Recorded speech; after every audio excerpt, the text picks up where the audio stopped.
паймони миллии тоҷикистон хост то режими раҳмон иззату обрӯи миллатро барқарор кунад. эмомалӣ раҳмон ба қирғизистон рафт. изҳори нигаронии сафири амрико аз вазъи ҳуқуқи инсон дар тоҷикистон. сафари президенти Бонки Осиёи рушд ба Душанбе. паймони миллии тоҷикистон рафтори мақомоти интизомии рус бо муҳоҷирони тоҷикро ба бархурди низоъҳо бо яҳудиёну асирони ҷангӣ дар ҷанги дуввуми ҷаҳон ташбеҳ кардааст. дар ин изҳорот гуфта мешавад, ин кирдорҳои репрессивӣ ва табъизомез мисли рафторҳои низоъ бо яҳудиён ва асирони ҷангӣ аст. паймони миллии тоҷикистон бо нашри баёнияе эътирози шадиди худ дар нисбати ҷинояти ғайриинсонӣ алайҳи шаҳрвандони тоҷикистон дар Русияро эълон кардааст. эътилофи мухолифони тоҷик бо қонуншикании нафратовар ва ғайри қобили қабул, нақси ошкори ҳуқуқи башар, номидани таъқиби тоҷикон дар Русия аз мақомоти ин кишвар хост ба он поён диҳад. зимнан дар ин изҳорот режими раҳмон шарики ин ҷиноятҳо хонда мешавад.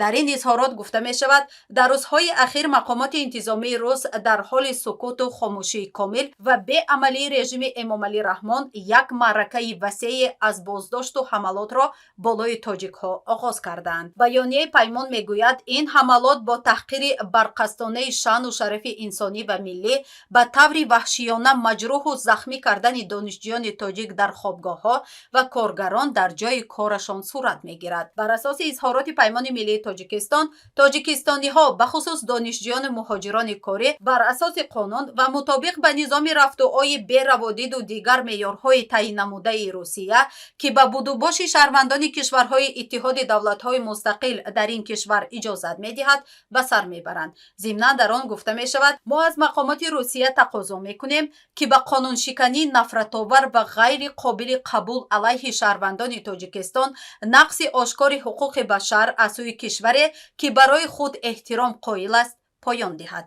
дар ҳамин ҳол дар робита ба мавзеъгирии Тоҷикистон дар ин хусус дар изҳороти паймони миллии Тоҷикистон гуфта мешавад, мо хоҳони он ҳастем, ки режими Эмомалӣ Раҳмон иззату обрӯи боқимондаи миллиро ба худ биёраду аз шаҳрвандони худ, ки ноновари кишвар ҳастанд, муҳофизат кунад ва касоне, ки мехоҳанд ба ватан баргарданд, баргардонад ва барояшон шуғли муносиб фароҳам созад.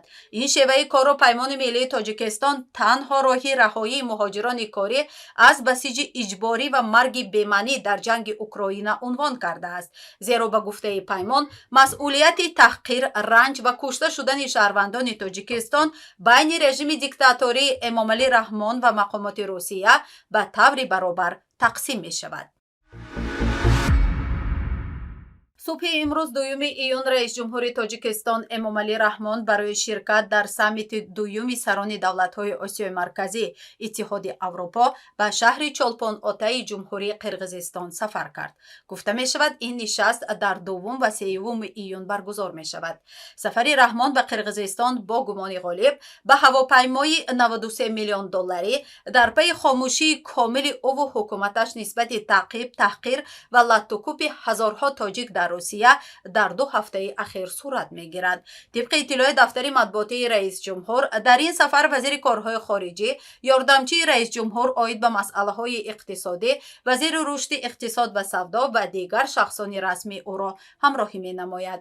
нишасти қаблии Осиёи Марказӣ Иттиҳоди Аврупо дар 27 октябри соли 2022 дар остонаи Қазоқистон баргузор шуда буд.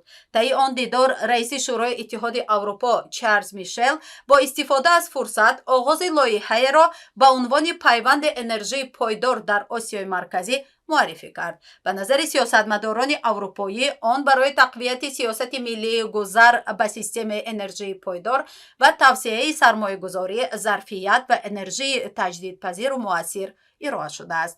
ҳамчунин пас аз ин дидори сарони кишварҳои Осиёи Марказӣ ва раиси шӯрои Иттиҳоди Аврупо буд, ки Бонки сармоягузории Аврупо гуфт, аз тарафи Комиссиони Аврупо ба ин қаноти молии ин иттиҳод ишора шудааст, ки сармоягузори бузурге дар сохтусози нерӯ نیروگاه برقی آبی راغون باشد. نشست اخیر آنها در حال صورت میگیرد که فشارهای کرمل بالای تاجیکستان از طریق فشار بازداشت و لطوکوب مهاجران کره تاجیک در روسیه طی چند روز اخیر افزودند. این اتفاق در پی نزدیکی تاجیکستان با چین صورت گرفت و نزدیکی جستن دوشنبه با اروپا بخصوص در شرایط فعلی شاید فشارها بالای قشر مهاجر در روسیه را بیشتر نماید، حالانکه در قبال این همه تعقیب و لطوکوب و بازداشت مهاجران تاجیک حکومت تاجیکستان موضع‌گیری جدی نکرده است. امریکا از وضع حقوق بشر در تاجیکستان نگران است. سفیر امریکا در تاجیکستان گفته است ایالات متحده امریکا از وضع حقوق بشر در تاجیکستان نگران است. مانوئل میکالر، سفیر امریکا در تاجیکستان، طی یک صحبت اختصاصی با خبرگزاری آزیا پلوس گفته است محدودیت‌های دینی برای اکثریت و اقلیت‌های دینی، محدود نمودن فعالیت رسانه‌ها و همچنین جامعه مدنی، وجود شکنجه و عدم مرافعه‌های دادگاهی عادلانه و شفاف در تاجیکستان امریکا را نگران کرده است. با گفته سفیر امریکا در دوشنبه، آنها همیشه گفتگو با مدافعان حقوق انسان و فعالان جامعه مدنی را ادامه می‌دهند و همچنین مسئله حقوق انسان در تاجیکستان را در بالاترین سطوح مطرح می‌نمایند. مانوئل میکالر طی این مصاحبه‌اش با آزیا پلوس افزود ما با صراحت حضور حکومت تاجیکستان توضیح دادیم که عدم احترام به آزادی‌های اصلی، همکاری‌های ما محدود و در راه عملی کردن تمام ظرفیت‌های ما خلل ایجاد می‌نماید. باید گفت ماه گذشته کمیسیون بین‌المللی آزادی‌های دینی ایالات متحده از حکومت این کشور خواسته بود تا امریکا فشار بالای تاجیکستان را تا حد تحریم بیشتر کند. دلیل این هم عدم آزادی‌های دینی در تاجیکستان گفته میشد. قرار است پرزیدنت بانک آسیای رشد به دوشنبه رود. گفته می شود این سفر او به تاجیکستان در 12 و 13 ایون صورت می گیرد. نمایندگی بانک آسیای رشد در تاجیکستان گفته است مساتسوگو اساکاوا پرزیدنت این بانک با رئیس جمهور تاجیکستان و دیگر مقامات بلندپایه کشور دیدار می نماید. هدف سفر او به تاجیکستان و دیدارش با مقامات تاجیک مشورت در جهت توسعه کشور و همچنین برنامه‌های این بانک در تاجیکستان گفته می شود. تجلیل از 25 سالگی مشارکت دوشنبه و بانک آسیای رشد، 20 سالگی فعالیت بخش این بانک در تاجیکستان، همچنین بازداد از محل عملی شدن لایحه‌های این بانک در کشور از دیگر اهداف سفر مساتسوگو اساکاوا به کشور اعلان شده است. بانک آسیای رشد در سال گذشته به تاجیکستان 221 میلیون دلار قرض بلاعوض و امسال حدود 80 میلیون دلار اختصاص داده است.